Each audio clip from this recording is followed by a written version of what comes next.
There's a lot of terror around town caused by border gangs. It seems it's a new trick they're using in the city, and people are worried.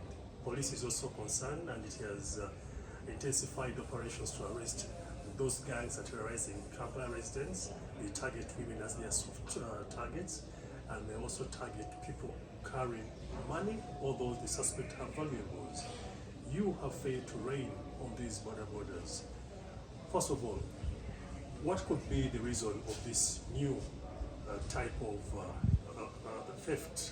Yeah, Frank, I think for the first time you're speaking with a lot of authority.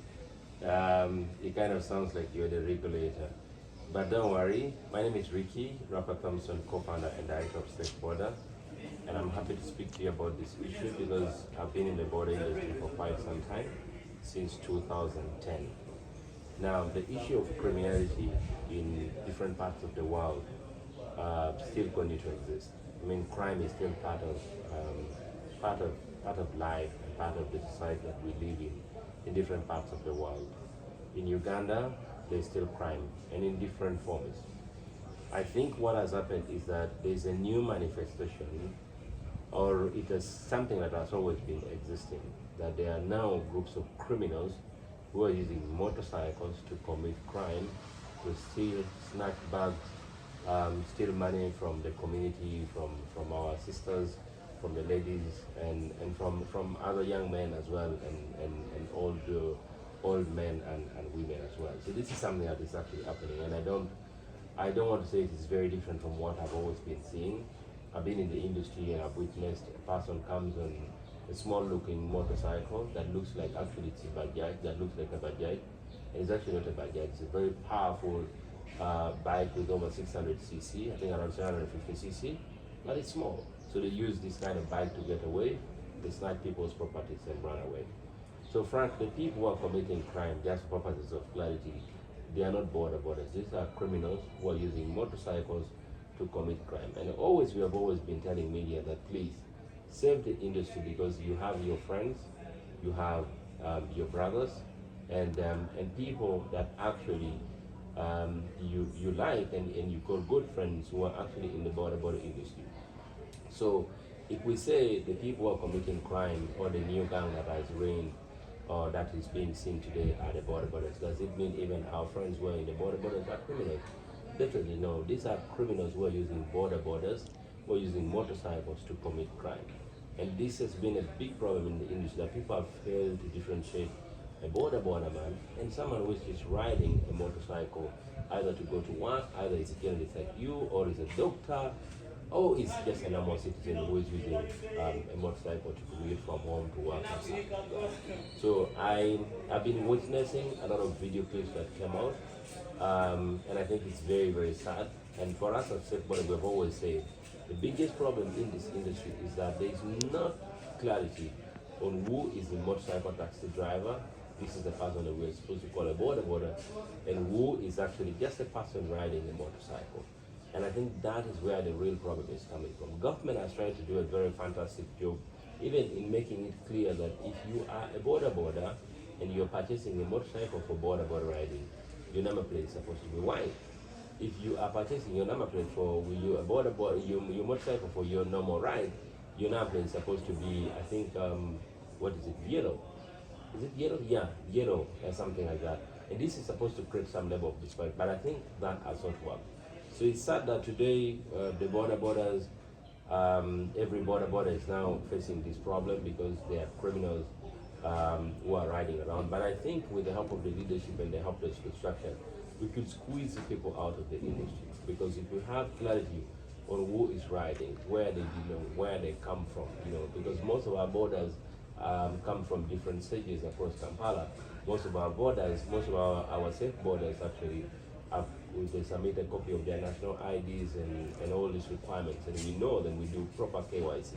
Most of our safe borders ride with the name on the reflectors. Most of our safe borders ride with their helmets that actually have numbers that makes it clear to identify them. So for purposes of security and purposes of saving the border industry, the criminals are using motorcycles, but they are not the bordermen themselves. But we are just a victim of circumstance. I want to tell you this, that when you go to other parts of the world, you get to realize that criminals even use cars. because in some countries, because possibly it's the easiest way to get around, to get away. Here in Kampala, the fact that there's a lot of traffic, border has become to be the fastest way for people to escape, to get away, and I think if we don't do a good job really quickly to see to it that we save our own people and save the industry and make it clear on who is a border rider and who is just riding a motorcycle, these issues are going to get out of hand because criminals are becoming more desperate. And you've seen them, usually it used to happen that whenever you're walking downtown in congested areas, they just strike your back. But now they've gone to an extent of you're running operation with the bike, which is getting more dangerous. You've also seen recent release of videos of criminals actually using cars, like normal cars, like like a normal car. And this I don't hear you, the media people saying, so it's one of those things that continue to happen, and I think we all have a responsibility to play. But it's sad that these numbers are continuing to grow, and I think as government, there's need for some key actions, and we continue to work together to make sure that we clean and squeeze out the bad people in the industry. Cleaning and squeezing them, like you're saying. So, what specific measures have you instituted so that you flush them out, especially working with the stakeholders? Passengers, the riders, the police. So what we have always advocated for is that no one should be carrying people and just look like any other person. This is the problem. That's why when we have this situation, you say border, so you don't say safe border, you don't say Uber border, you don't say Bolt border, you don't say city border, you don't say Kambe border, you don't say all these other borders. No, you say border, right? The motorbike transporters. Yes, but then there's some need for people to have some sense of association and some sense of belonging for purposes of clarity and easy identification. This is where the real problem is. When you hear taxis, this is why even on the taxis they have gone as far as possibly putting destinations where you're going, because it makes it clear that to actually even identify where the problem is actually coming from. So I kind of think that the issues of regulation of the border needs to be fast-tracked. And I'm aware that Minister of Work has been having a consultation with the different people to see to it that the regulation for the border, because government already did an amendment on the act, and I really think that now the most immediate thing that needs to be done is that we need the regulation as soon as possible. And I advocate that the regulation should make it clear that no one should just arrive in the city with any other jacket that is not recognized by government or a government institution, because I feel that is where the big problem is. When you look at the Jumia drivers, they look Jumia. You see them and you're like, these are Jumia drivers. When you look at safe borders, they look safe border. Okay? And you can clearly tell that these are safe border drivers.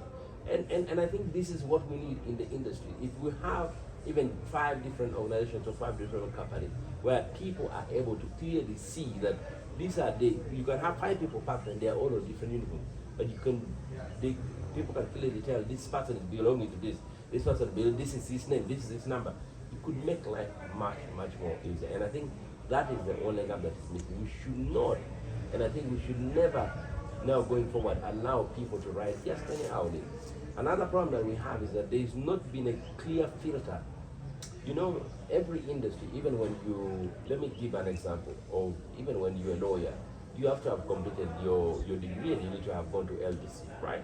For you to become a lawyer. Even you as a journalist, you need to have gone to the university, and then after the university, you're now able to get a job.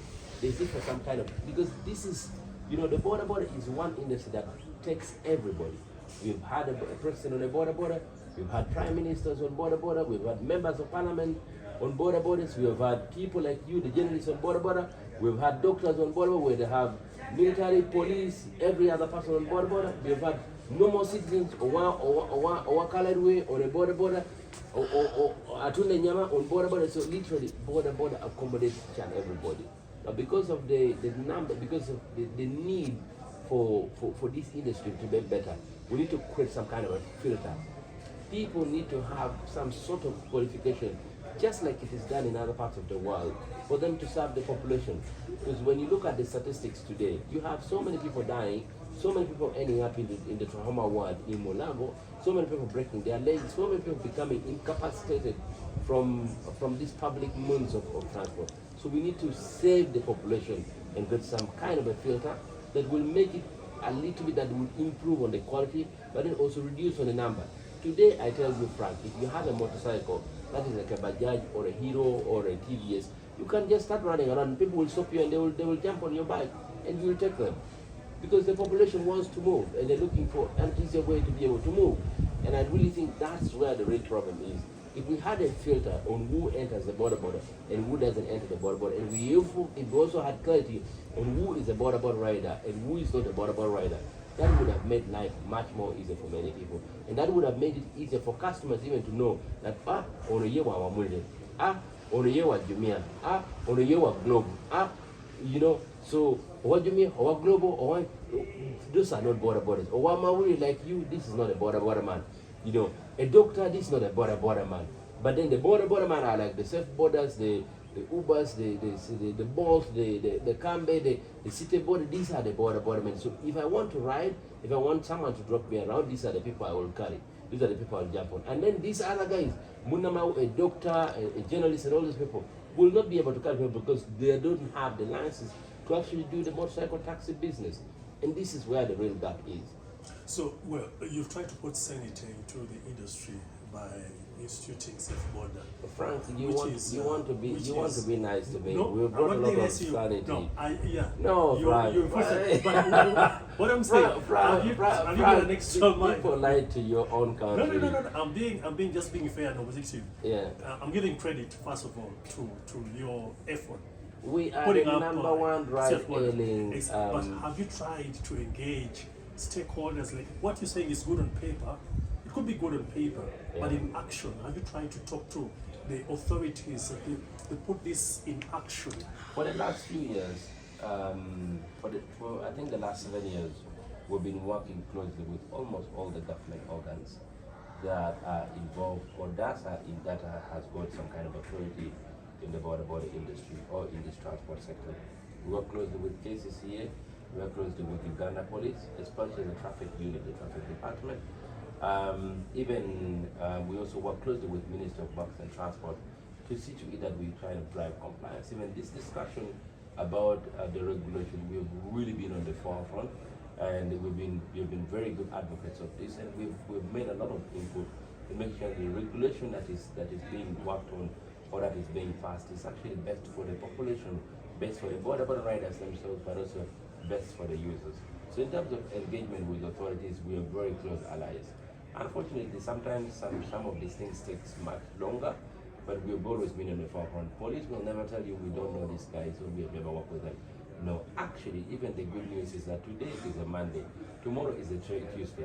The KMP commander, SSP Tanui, SCP Kanui, and his entire team of CID, traffic police, the DPCs, the RDCs, the RPCs, the RTOs will be visiting us here tomorrow to actually assess and see the work that Safe Border does and the different things that we've been able to do. This is an example of how we've always been relating with the different authorities. Recently, actually, this school, Safe Border Academy, was opened in 2018 by then Director of Traffic and Road Safety, Dr. Stephen Kasima.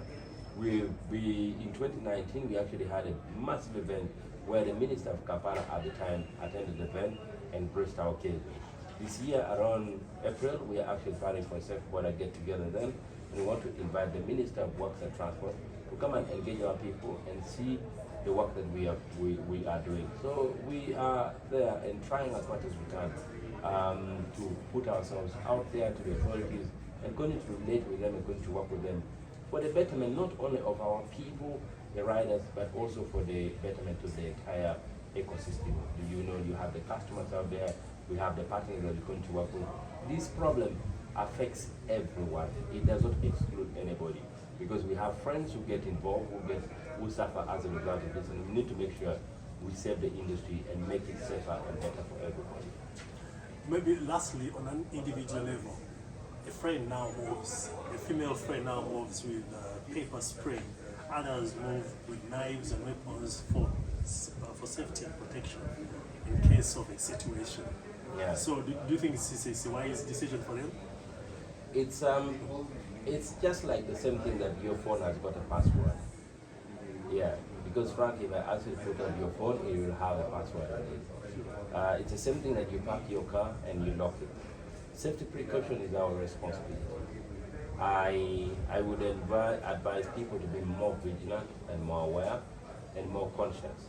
And I think that is what some of our sisters and daughters are choosing to do, which I wouldn't blame them because the situation is quite wanting, especially if you use the normal borders and you don't use the safe borders. People who use safe borders are more at peace. They don't really need to worry about anything because they know that they don't need to put passwords in their phones. No, they don't need to carry knives and all these equipments and all nails that you're talking about, all sprays to protect themselves because they know safe border has them and has their back and they are here to protect them and make sure that they are safe because safety is part of us, is our fundamental goal and is the reason this company was started. But I really wouldn't complain so much given the current situation and the different sites that we are seeing. I think we just need to request security to put more emphasis into cleaning and working together with some of these associations and squeezing out criminals in the border industry. Thank you. You You said I was well facilitated.